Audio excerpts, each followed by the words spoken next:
papà, niente di buono di, non ti fai ragionare.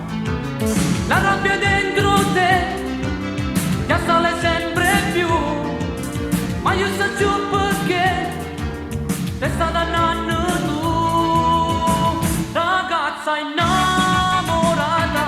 Non so che pensi a me da quando ti ho mollata.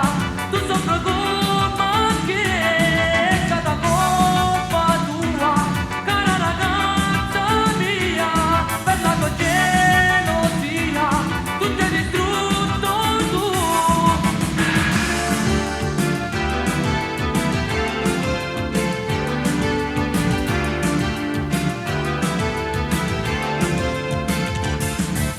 E mo non sa che fa, non ti controlli più, la stai a consumare, non si fa stessa tu.